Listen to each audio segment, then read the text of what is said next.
Olá, meu irmão e minha irmã, seja muito bem-vindo para mais uma celebração. Que bom que temos esse tempo, através desse meio digital, para louvarmos a Deus, orarmos uns pelos outros, refletirmos em Sua palavra, enfim, nos alimentarmos desse momento. Meu desejo é que a palavra de Deus encontre terra fértil no meu e no seu coração e que possamos amadurecer na nossa fé, crescer, sermos confrontados, consolados, encorajados, quer seja por meio dos louvores, das orações, da reflexão no texto bíblico, enfim, que todo esse tempo estejamos presentes integralmente com toda a nossa mente, o nosso coração, com a nossa força, ouvidos atentos, olhos abertos para aquilo que Deus deseja nos falar. Crendo que esse é o momento onde nós nos alimentamos, onde nós nos encorajamos mutuamente por meio da palavra de Deus. Então, convido você a um tempo de oração.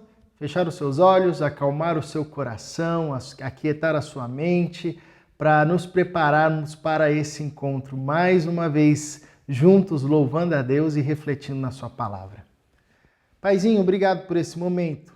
Nós ainda passamos por esse tempo turbulento, esperando e desejando que se encerre o mais breve possível, para que possamos, de forma segura, estarmos juntos, celebrando o Teu nome. Enquanto isso, nós continuamos apegados a Ti, buscando força em Tua palavra, buscando alimento em Tua palavra. Então, que nesse momento, por meio dos louvores, da oração, das orações, por meio da reflexão no texto bíblico, sejamos impactados, alimentados, fortalecidos por Ti mais uma vez, pois nós cremos que a Tua palavra é viva, ela é eficaz, ela penetra no nosso ser, discerne os nossos pensamentos e sentimentos e nos conduz a uma vida mais íntima e mais profunda com o Senhor, formando em nós a vida de Jesus, o caráter de Cristo. É o desejo do nosso coração e nós nos apresentamos diante de Ti, orando uns pelos outros, apresentando uns aos outros diante de Ti, para que a Tua palavra nos encontre a todos. Em nome de Jesus Cristo de Nazaré que nós oramos. Amém. Vamos juntos louvar o nosso Deus.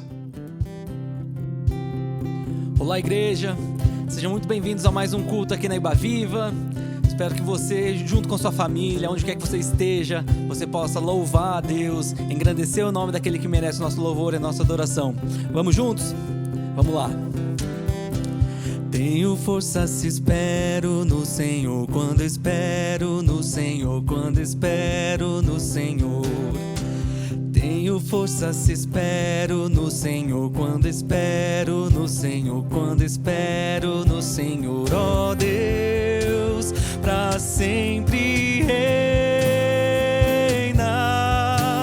Tu és nosso libertador, Tu és o grande eterno Deus, o grande eterno Deus, Tu não te cansas nunca, dormes, do fraco és o defensor, conforto és na dor, em asas de águias Tu me ergues.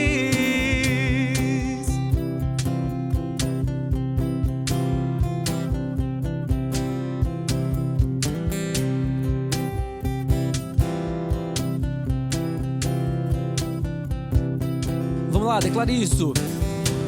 Tenho força se espero no Senhor, quando espero no Senhor, quando espero no Senhor. Tenho força se espero no Senhor, quando espero no Senhor, quando espero no Senhor, ó Deus, pra sempre reinas, Tu és nosso libertador, Tu és o grande eterno Deus, o grande eterno Deus.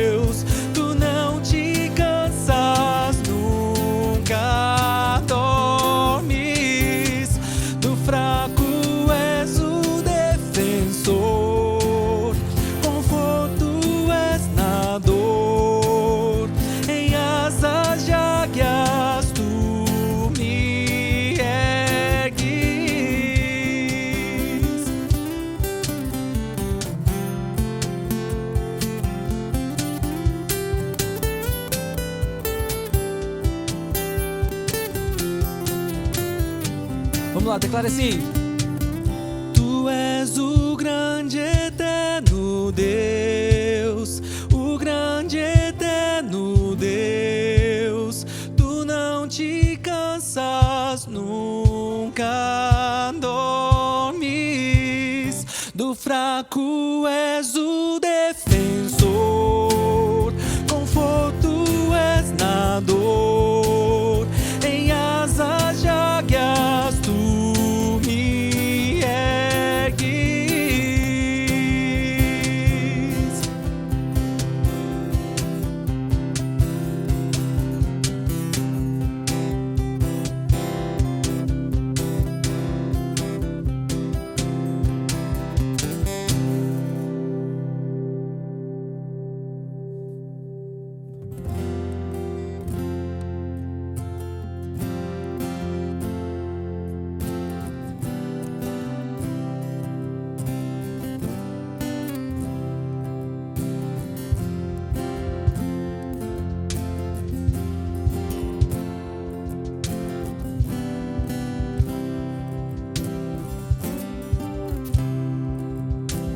A ti bendirei pra sempre.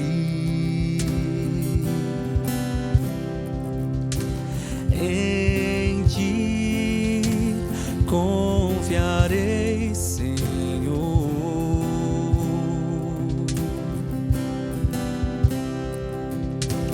Eu não terei do que ter medo. Meus pés só na rocha firmarei.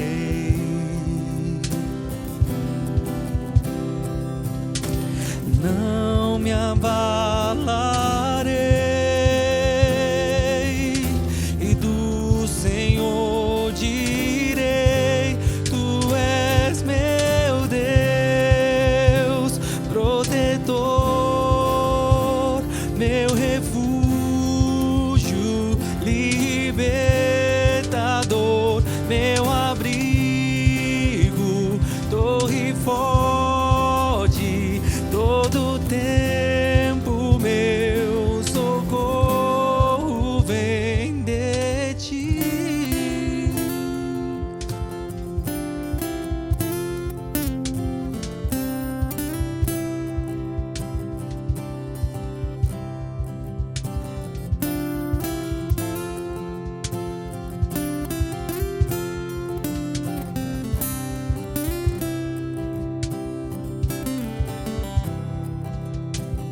Não há outro a quem eu ame.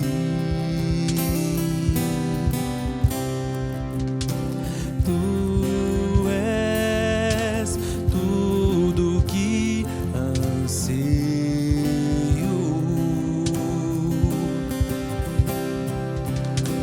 Eu me alegro em ti,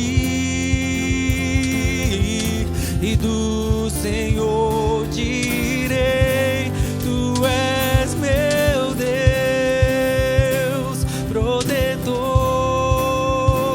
meu refúgio, libertador, meu abrigo, torre forte, todo tempo meu socorro és meu Deus, protetor,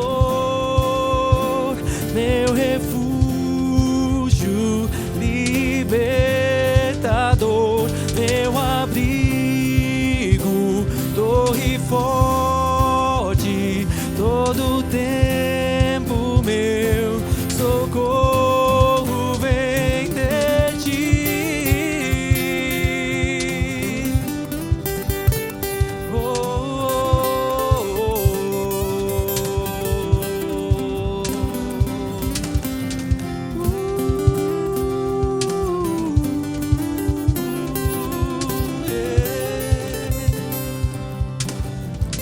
Declare isso.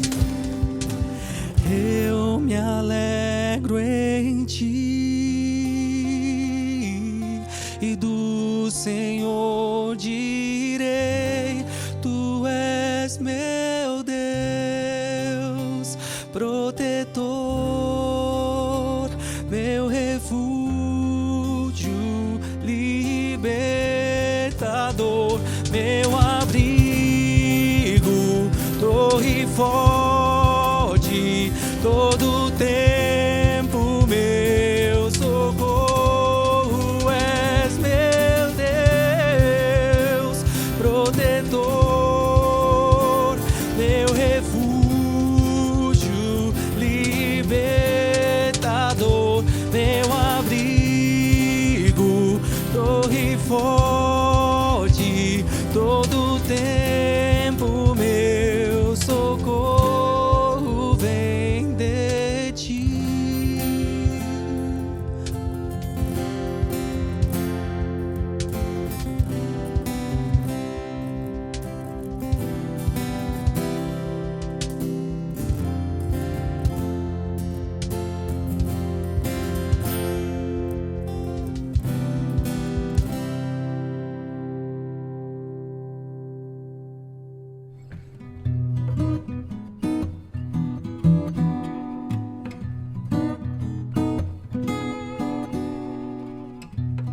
Olá, meu nome é Célio. Meu nome é Fabiana, somos casados, temos 3 filhos, a Letícia de 24 anos, o Leonardo de 16 anos e a Milena de 4 anos. Estamos na Ibaviva há 3 anos e meio e estamos no PG do Jason e da Renata. O PG para nós tem representado um momento de nós estarmos em oração, aprendendo da palavra, comunhão, né? Que é muito importante, mesmo online. Nós temos dividido as nossas vidas em oração, em estudo. Então, eu só agradeço a Deus pelo PG, pela Igreja Ibaviva, que tem nos acolhido com muito amor. Oi gente, eu sou a Duda, tenho 18 anos, eu tô há 2 anos e meio na Ibaviva, eu faço parte do PG do Eric, e pra mim o PG na minha caminhada com Deus só fortaleceu, porque a gente vê o agir de Deus através da vida daquelas pessoas que estão ali no mesmo PG que você, onde a gente ora e compartilha nossas dificuldades, se alegra com as nossas conquistas, e principalmente nesse momento de pandemia, eu acho que me ajudou muito a não desistir, e só me deu forças para continuar a minha caminhada com Deus e cada vez mais fortalecendo ela. E é isso.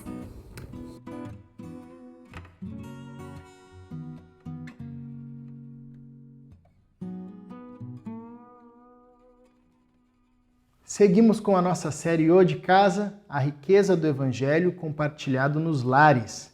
E antes de falarmos do tema de hoje, eu quero lembrar a você que depois, ao fim dessa celebração, nós teremos 2 salas no Zoom, abertas no Zoom, uma sala dedicada a um tempo de oração e uma outra sala dedicada a um bate-papo acerca do que foi dito aqui. Você vai receber o link pelo WhatsApp da comunicação da Ibaviva e vai poder acessar, se desejar assim, essas 2 salas ou uma dessas salas para um tempo de comunhão e de conversa e de interação.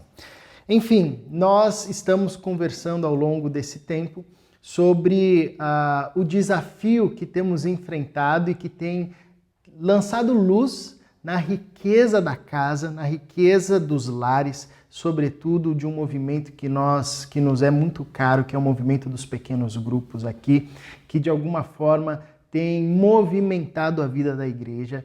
E a ideia ao longo dessa série é a gente conversar sobre os pilares que compõem a visão da Ibaviva para os pequenos grupos. E nós já conversamos acerca do acolhimento, acerca do pastoreio, acerca do ensino. E hoje conversaremos sobre um outro pilar importantíssimo do pequeno grupo, que é o evangelismo. Os pilares anteriores, principalmente o pastoreio e o ensino, nos ajudam a olhar para dentro do pequeno grupo, para a vida daqueles que estão no pequeno grupo, para a vida interna da igreja. E o evangelismo, o pilar do evangelismo, nos traz um movimento contrário, nos faz olhar para fora, para aqueles ainda que não compõem a igreja do nosso Senhor Jesus Cristo, para aqueles que ainda precisam ouvir, para aqueles que ainda precisam ser anunciado a mensagem do Evangelho. Esse pilar é uma razão de ser do pequeno grupo, porque, como você sabe, os discípulos de Jesus, todos os discípulos de Jesus, são chamados para serem missionários, para serem proclamadores da verdade do Evangelho, das boas novas, da boa notícia de salvação que nós recebemos de Deus por meio de Jesus Cristo. Todos nós. Nós já tivemos a oportunidade de ver o André falando um pouco sobre essa temática do evangelismo, quando ele falava acerca do pastoreio, e é uma das formas pelas quais nós pastoreamos uns aos outros, pregando o evangelho do nosso Senhor Jesus Cristo. Vimos o Israel falando também acerca disso quando expôs sobre o ensino, sobre a importância de revelarmos, mostrarmos, anunciarmos o evangelho do nosso Senhor Jesus Cristo. E hoje, especificamente, vamos aqui conversar sobre esse pilar que é fundamental para a vida da igreja, para a vida do discípulo de Jesus e para a vida do pequeno grupo.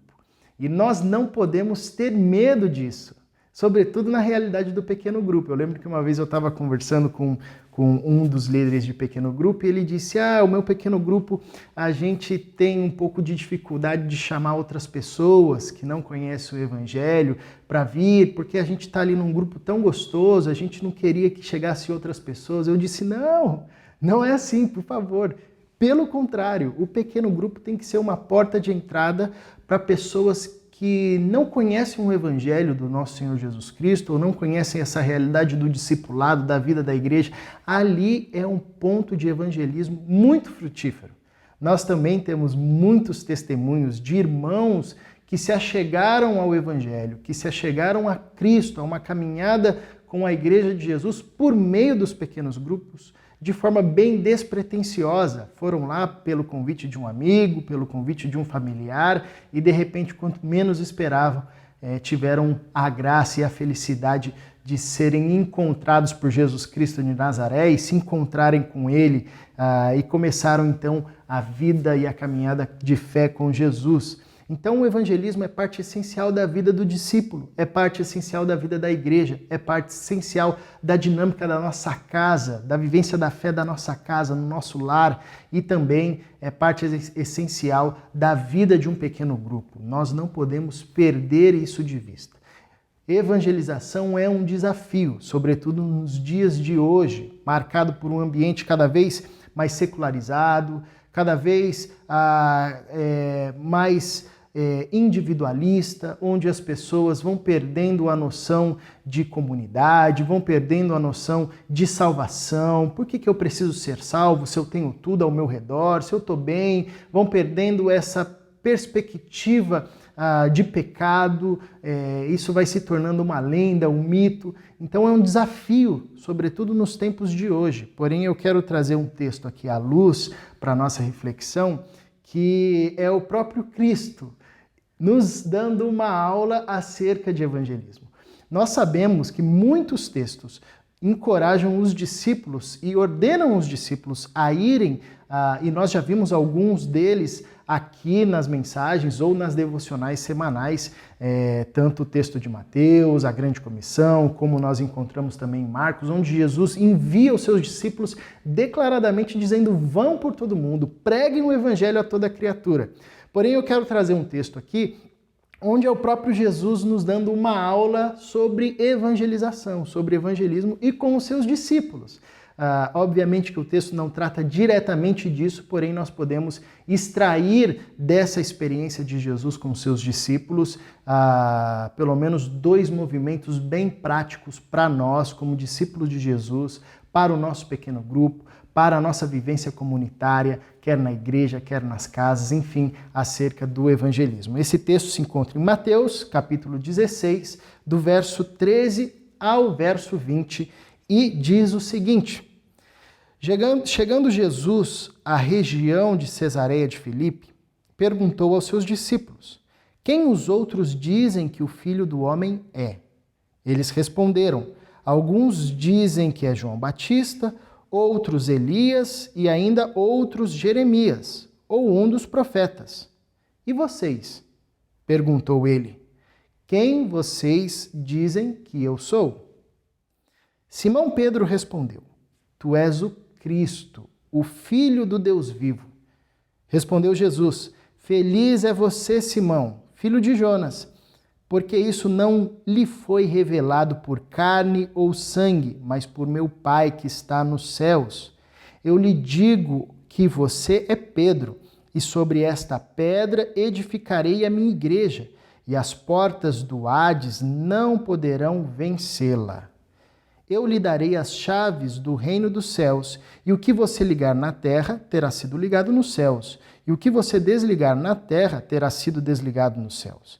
Então advertiu aos seus discípulos que não contassem a ninguém que ele era o Cristo. Esse é o texto que nós encontramos no Evangelho de Mateus, capítulo 13, capítulo 16, do verso 13 até o verso 20. E esse texto ele é tão impactante que ele também acontece e aparece nos outros evangelhos, em Marcos e em Lucas. Ele também está registrado lá. E em resumo, é um movimento muito interessante, onde Jesus busca saber dos seus discípulos como as pessoas falavam acerca dele, acerca do Filho do Homem, qual era a visão da multidão acerca de Jesus. E aqui Jesus não está com nenhuma crise de identidade ou movido por um sentimento de vaidade, querendo saber quem ele era. Isso não tem nada a ver com a identidade de Jesus, mas o ponto central é que Jesus estava querendo conduzir os seus discípulos para uma reflexão acerca de quem era o Filho do Homem, de quem ele era. Na verdade, a preocupação de Jesus não era saber o que a multidão dizia acerca de si. A preocupação primária de Jesus era saber o que os seus discípulos diziam acerca dele, qual a visão dos seus discípulos acerca de Jesus. E é interessante que eles estão passando por uma região distante de Jerusalém, muito marcada pela idolatria, uma região de Cesareia de Filipe muito marcada por outros templos e cultos pagãos.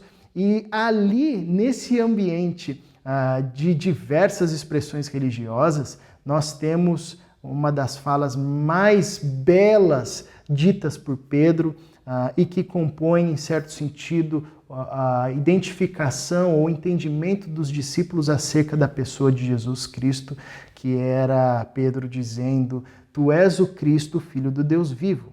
Então Jesus começa a perguntar aos seus discípulos acerca da perspectiva da multidão, e é interessante que vem algumas respostas, né? Então disseram, olha, alguns acham que você é o Elias, porque havia inclusive uma profecia dada por Malaquias de que Elias voltaria, e por uma interpretação equivocada, o povo de fato acreditava que o Elias ressuscitaria dos mortos e inclusive identificava Jesus como Elias.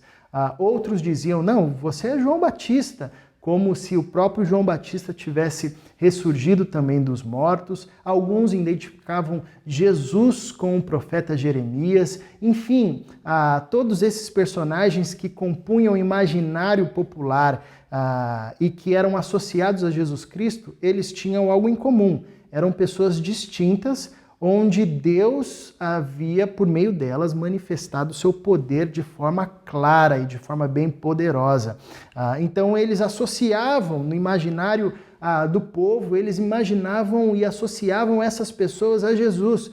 E aqui fica evidenciado que havia ali uma dificuldade em compreender a identidade real de Jesus Cristo.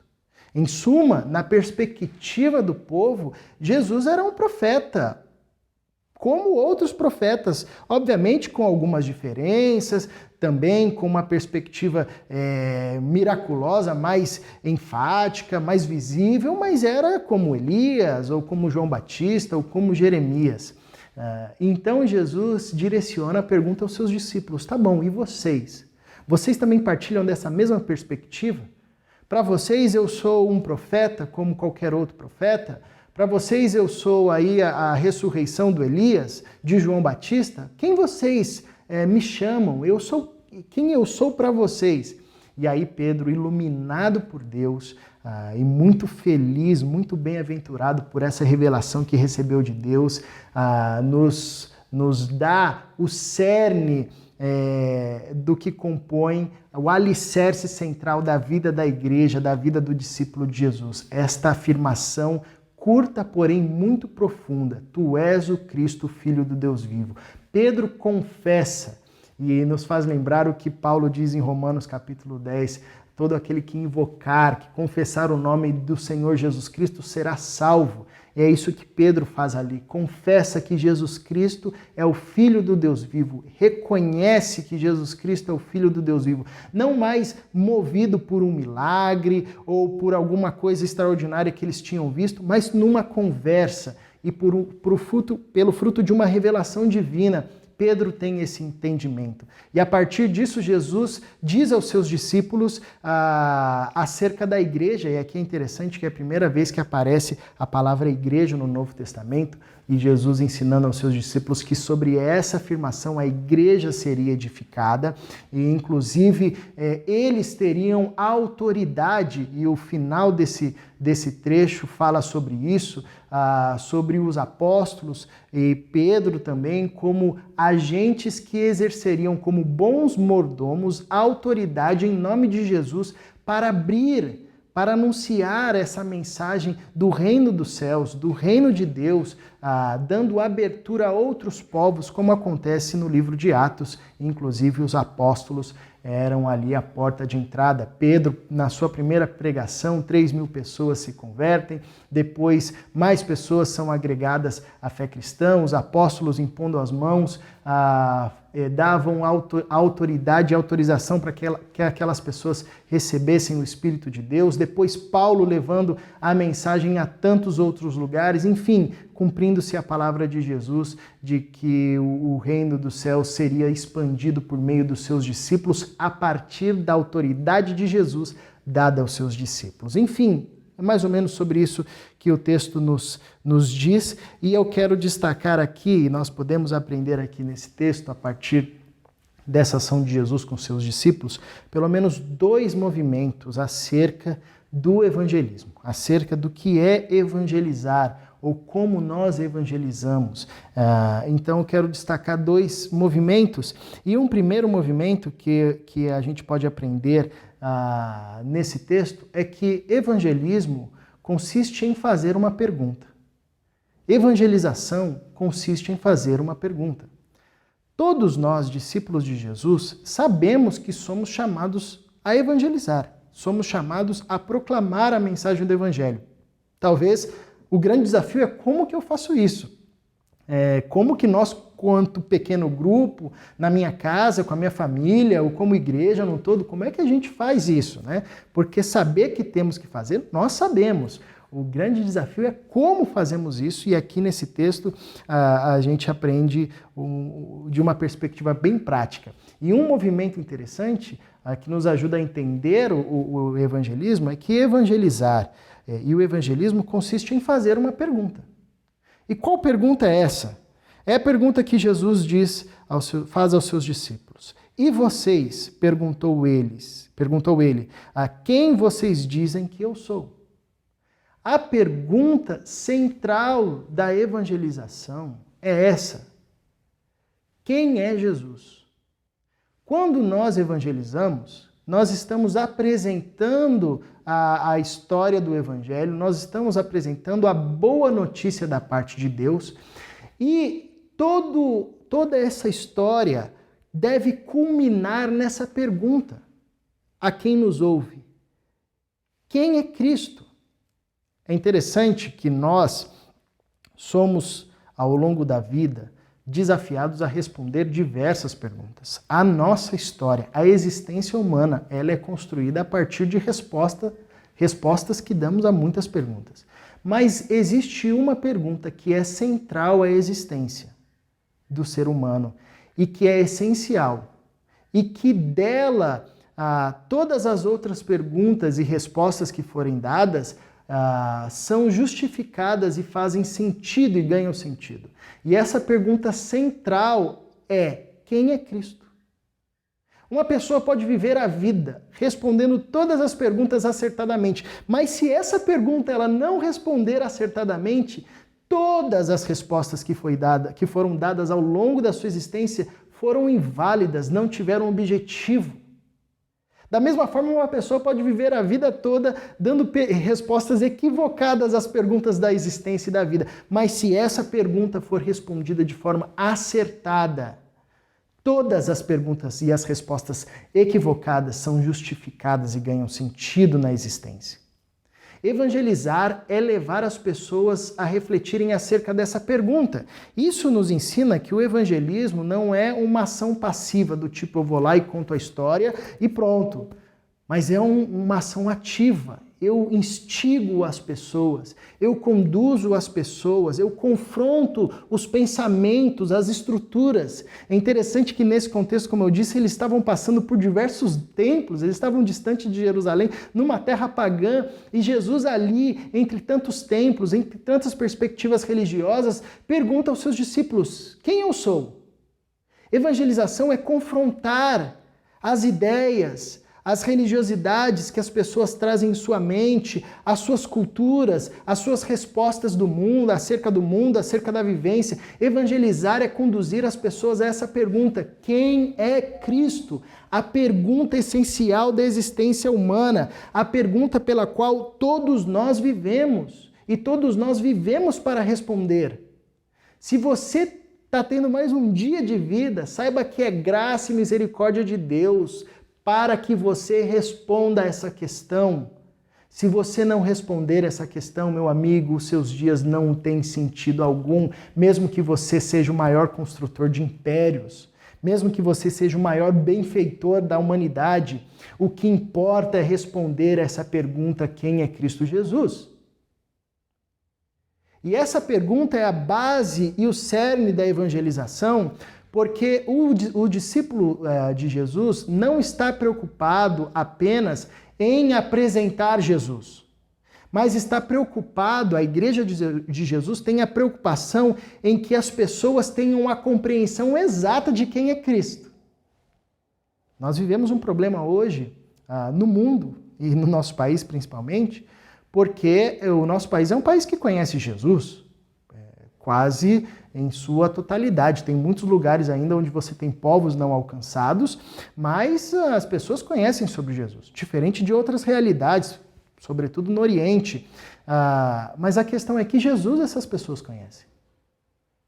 Jesus ele é apresentado como um mágico, como alguém que faz as coisas aparecerem do nada. Jesus é apresentado como aquele cara que você pode fazer tudo e depois ele perdoa, ele passa um pano. Jesus, o passador de pano. Jesus é apresentado como alguém que está para te servir. Jesus é apresentado de diversas formas. Assim como o povo enxergava em Jesus Elias, João Batista, Jeremias, ou seja, tinha uma perspectiva distorcida acerca de Jesus. Hoje também nós vivemos essa realidade, por isso que evangelização, quer seja na nossa casa, num pequeno grupo, na igreja, nós precisamos perguntar para as pessoas quem é Jesus, inclusive para as pessoas às vezes que estão dentro da igreja há muito tempo. Quem é Jesus, meu filho? Quem é Jesus? Então, evangelizar consiste em fazer uma pergunta, e essa pergunta é: quem é Jesus? Quando nós estamos reunidos no pequeno grupo, as nossas conversas precisam produzir esse tipo de reflexão. Quem é Jesus Cristo? Quem é Jesus? Quando nós estamos conversando no táxi, no Uber, e nós vemos uma possibilidade de evangelizar, nós precisamos conduzir aquela pessoa a essa pergunta: quem é Jesus? Você já respondeu essa pergunta? Quem é Jesus? Essa é a pergunta central. As pessoas podem responder de forma afirmativa, de forma negativa, podem responder acertadamente, podem responder equivocadamente, enfim, aí é o campo da decisão pessoal de cada um. Porém, nós, como discípulos de Jesus, quando evangelizamos, conduzimos as pessoas a essas perguntas. E diante dessa pergunta, só existe uma resposta certa possível. E a resposta é: tu és o Cristo, o Filho do Deus vivo. A resposta que Pedro dá. Ele olhou para Jesus e, por revelação divina, viu o Messias, aquele que era prometido por Deus desde os profetas. O Filho de Deus, Deus de Deus, luz de luz, verdadeiro Deus, de verdadeiro Deus, que se fez carne e veio sofrer, morrer e ressurgir para que se cumprisse tudo o que foi dito pelos profetas, pela lei acerca dele. É isso que contém essa afirmação de Pedro. Tu és o Cristo, o Filho do Deus vivo. Você não é um profeta qualquer, você não é a reencarnação de outro profeta, você é o Filho de Deus. Deus entre nós, feito carne, feito homem, que veio e irá à cruz e ressurgirá como os profetas falaram. Tu és o Cristo, o Filho do Deus vivo. Só essa resposta é a resposta acertada a essa pergunta que nós fazemos quando evangelizamos. E isso faz com que a gente rejeite todas as falsas respostas acerca de Jesus, como apenas um homem, como alguém que está aqui para nos servir apenas, como alguém aqui que está aqui para cumprir os nossos desejos. Essa fala de Pedro é densa e nos conduz a uma vivência de densidade da fé e da vivência com Jesus. Por essa razão, ela, como Jesus nos ensina, é fruto de revelação. Feliz é você, Pedro, Simão, filho de Jonas, porque isso não lhe foi revelado por carne ou sangue, mas por meu Pai. Essa resposta de Pedro não surge proveniente de um milagre que Jesus tinha feito, como em outras situações onde Jesus acalma a tempestade e os discípulos dizem, de fato, esse é o Filho de Deus, esse é o enviado de Deus. Essa resposta brota como revelação divina, porque é isso. Compreender que Jesus Cristo é o Filho de Deus não é uma sentença a ser repetida, mas é uma verdade a ser revelada pelo Pai. É como se as escamas dos nossos olhos caíssem e nós disséssemos, eu entendi, eu vi, agora eu percebi, como aconteceu com Paulo a caminho de Damasco, onde ele ouve o Cristo, ele fala com o Cristo e ali ele começa a entender e depois literalmente caem escamas dos seus olhos e ele passa a ver que aquele que ele perseguia é na verdade Jesus Cristo, Filho de Deus. Isso nos lança a uma posição de temor e de oração. Evangelizar é levar as pessoas a essa pergunta central, quem é Jesus? E essa pergunta só aceita uma resposta correta, Jesus, tu és o Cristo, o Filho do Deus vivo, e essa resposta não é produzida pela argumentação humana. Não adianta você ficar lá argumentando com o cara nos melhores argumentos. Essa resposta nasce do coração, é fruto da revelação de Deus, que vai trabalhando assim como já estava trabalhando na vida dos discípulos, na vida de Pedro, para que chegue um momento onde os olhos são abertos e a gente veja Jesus como de fato quem ele é, o Cristo, Filho do Deus vivo, por uma perspectiva de fé na pessoa de Jesus Cristo de Nazaré. E isso nos lança a oração, porque é um campo que não compete a nós. Então nós conduzimos as pessoas a essa pergunta e nós oramos incessantemente, batalhamos em oração uns pelos outros para que os olhos dessas pessoas sejam abertas. Eu lembro de uma irmã, meses atrás, o seu marido foi batizado. E ela vinha orando e testemunhando do evangelho para esse marido por anos, por décadas. E ela não desistiu. E quando eu conversava com ela, ela dizia, eu permaneço em oração, porque eu sei que uma hora Deus vai abrir os olhos dele. Eu permaneço em oração para que os seus olhos sejam abertos, para que ele veja quem Jesus é, para que ele responda essa pergunta de forma acertada. E graças a Deus, os olhos desse homem foram abertos. Ele viu, ele entendeu, ele compreendeu. Experimentou essa nova criação dada por Deus. E assim, no pequeno grupo, nas nossas casas, na vida comunitária, nós conduzimos as pessoas a essa pergunta central e nós oramos, nós intercedemos, pedindo para que Deus complete a obra de fazer com que aquela pessoa enxergue quem Cristo é e que ela consiga dar a resposta acertada. Esse é um movimento da evangelização, fazer uma pergunta. E ao fazer essa pergunta, nós buscamos auxílio em Deus para que os olhos e os ouvidos das pessoas sejam abertos. Mas nós também temos um outro movimento, um segundo movimento nessa passagem que nos ensina acerca da evangelização, do evangelismo. Evangelizar é fazer uma pergunta e evangelizar é realizar uma ação. Evangelizar é realizar uma ação.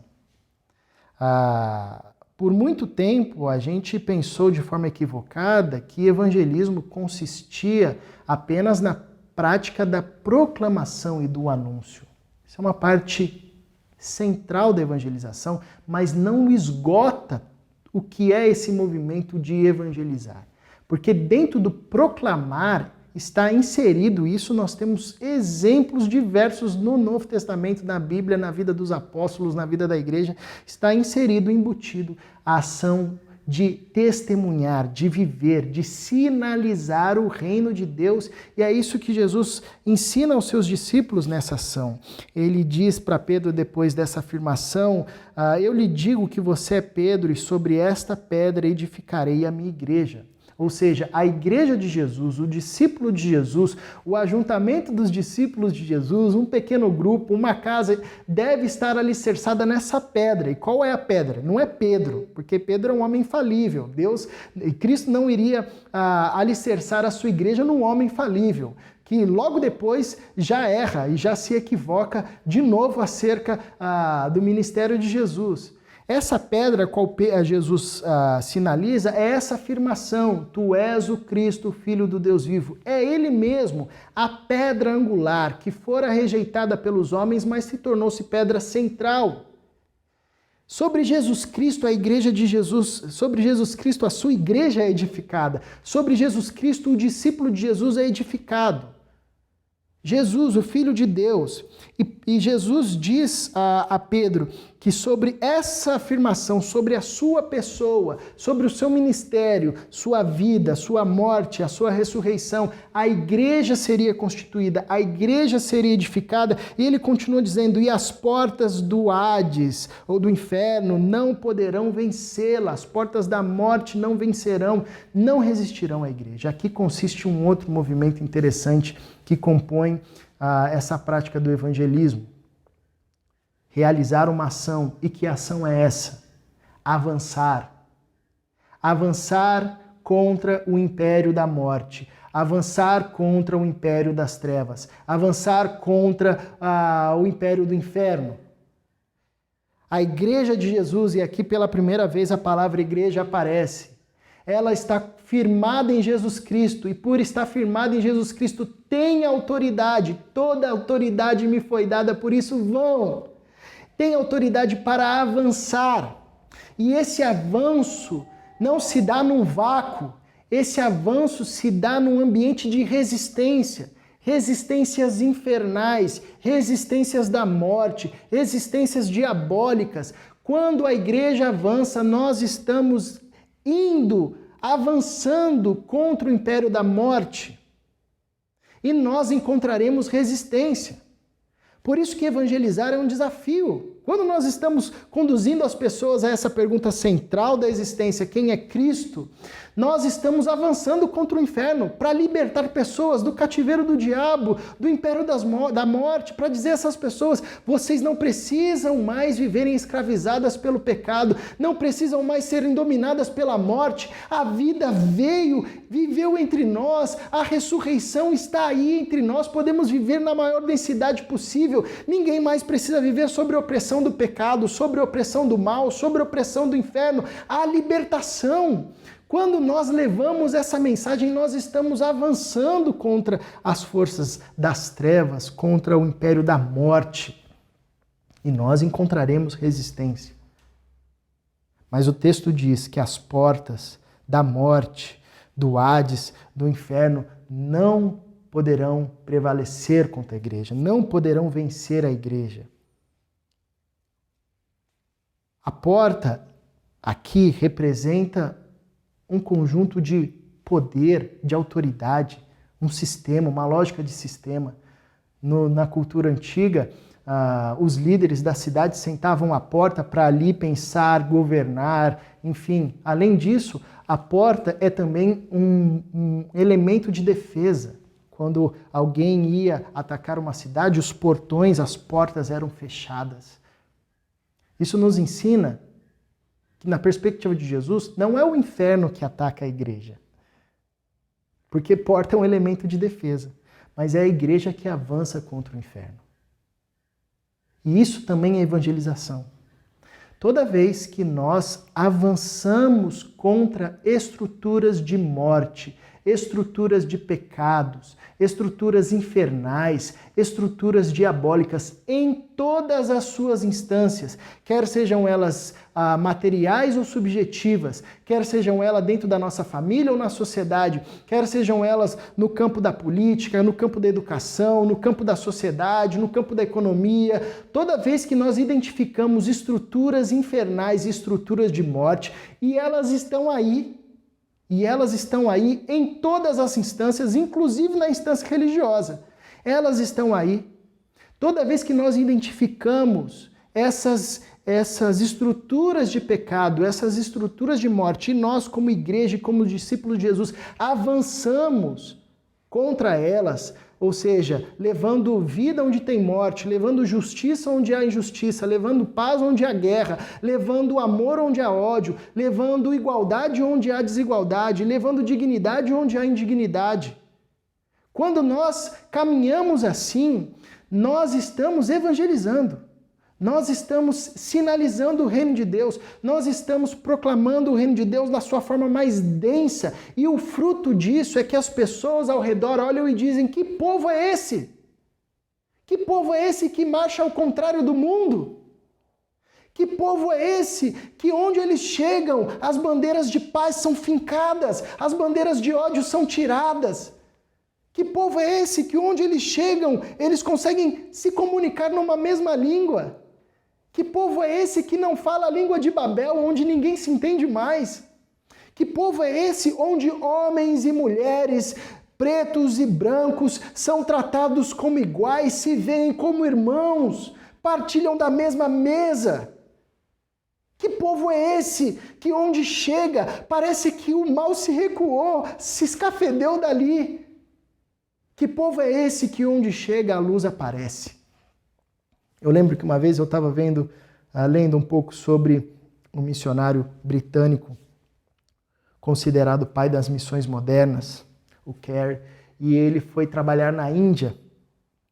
E depois de construir muitas escolas, muitas missões, de preservar a língua nativa daquele povo, William Carey, ele morreu ali mesmo em serviço e foi considerado um dos homens mais importantes da Índia. Através dele, a língua nativa daquele povo foi preservada porque ele traduziu grande conteúdo cultural, religioso daquele povo, preservando a língua. Enfim, e quando foram fazer pesquisas sobre ele, os indianos tinham ele em alta estima porque diziam que quando ele chegou na Índia, ele tinha levado luz. Ele tinha levado luz para aquela região. É assim que nós, como discípulos de Jesus, evangelizamos. A evangelização consiste em fazer uma pergunta: quem é Cristo Jesus? Fazemos essa pergunta e colocamos o joelho no chão para que as pessoas sejam iluminadas por Deus, para darem a única resposta acertada: Jesus, Tu és o Cristo, o Filho do Deus vivo. E evangelização consiste em realizar uma ação, que é avançar sobre o império das trevas, sobre as forças da morte. E nós fazemos isto sob a autoridade de Jesus. Como foi dada aos discípulos a autoridade, e simbolicamente aqui Jesus diz das chaves do reino dos céus, do ligar e desligar, que consistia no ministério primário dos discípulos, que nós vemos ali em Atos dos Apóstolos, abrindo, escancarando a porta da salvação para os judeus, para os gentios, para outros povos, sob a autoridade de Jesus. Essa autoridade de Cristo, numa apresentação distinta dos apóstolos ali do primeiro século, repousa também sobre nós. E sob a autoridade de Jesus nós avançamos, realizando ações que sinalizam o reino de Deus, que são ações de subversão ao império das trevas, com a promessa de que o inferno não resistirá e a morte não resistirá ao avanço da igreja. É assim que nós evangelizamos. Isso que é evangelismo. E como pequeno grupo, nós temos a oportunidade, o desafio, o privilégio de vivenciarmos também essa realidade. Que Deus nos fortaleça, que Deus nos abençoe nessa missão e continue nos dar graça para que executemos da melhor forma possível a tarefa e a missão que Ele nos tem colocado nas mãos.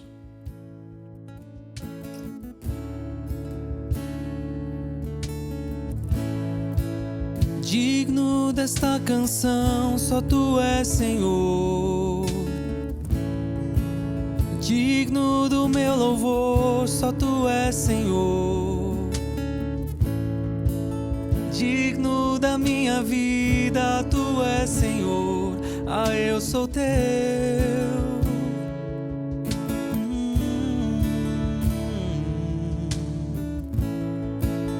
Nome que é sobre todos é o Teu, Jesus. Fonte da salvação, só Tu és, Jesus.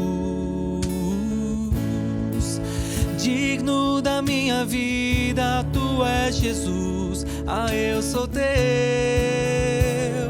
eu sou Teu.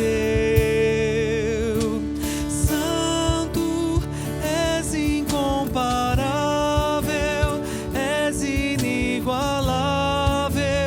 Abre os meus olhos, Senhor, e mostra quem Tu és e enche o meu coração do amor que faz mudar o mundo.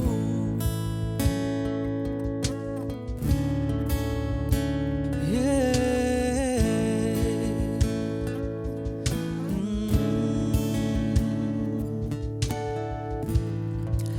Digno desta canção, só Tu és, Senhor. Digno do meu louvor, só Tu és, Senhor. Digno da minha vida, Tu és, Senhor. Ah, eu sou Teu.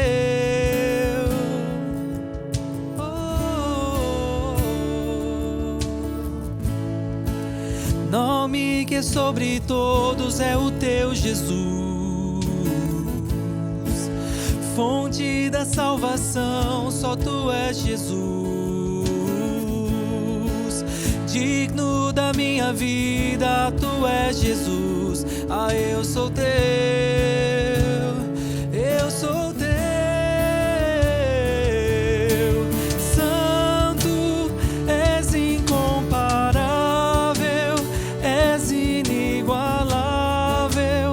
Abre os meus olhos, Senhor, e mostra quem Tu és e enche o meu coração do amor que faz mudar o mundo. Santo, és incomparável, és inigualável. Abre os meus olhos, Senhor, e mostra quem Tu és e enche o meu coração do amor que faz mudar o mundo.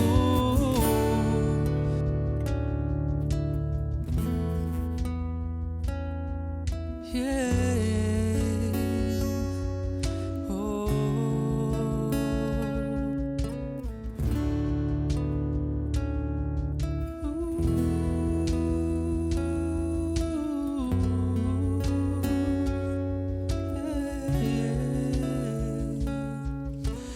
Eu vou construir minha vida em Ti.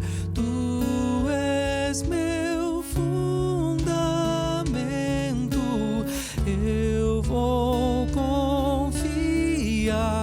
somente em ti.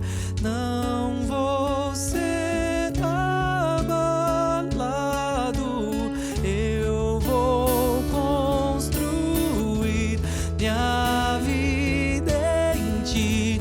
Tu és meu fundamento, eu vou confiar somente em ti. Não vou ser abalado, eu vou construir minha vida em ti. Tu és meu fundamento, eu vou confiar somente em ti. Não vou ser abalado. Santo, és incomparável, és inigualável. Abre os meus olhos, Senhor, e mostra quem tu és e enche o meu coração do amor que faz mudar o mundo. Santo, és incomparável, és inigualável. Abre os meus olhos, Senhor, mostra quem tu és e enche o meu coração do amor que faz mudar o mundo. Vamos orar mais uma vez? Paizinho, obrigado por esse tempo. Que essa palavra floresça no nosso coração. Obrigado pelos louvores, por esse momento. Que o Senhor forme em nós cada vez mais a vida e o caráter de Jesus Cristo. Nos dê ousadia para anunciarmos a Tua palavra em tempo e fora de tempo. A conduzirmos as pessoas a essa pergunta central: quem é Jesus? E que o Senhor nos revele cada vez mais, de forma profunda e densa, Jesus Cristo, o nosso Senhor e o nosso Salvador. Conduza-nos ao longo desse dia e dessa semana, por Tua graça e por Tua misericórdia. Em nome de Jesus é que nós oramos. Agora, que a graça do nosso Senhor Jesus Cristo, o amor de Deus nosso Pai e as consolações do Espírito Santo caminhem conosco, hoje e até o retorno do nosso Senhor. Amém.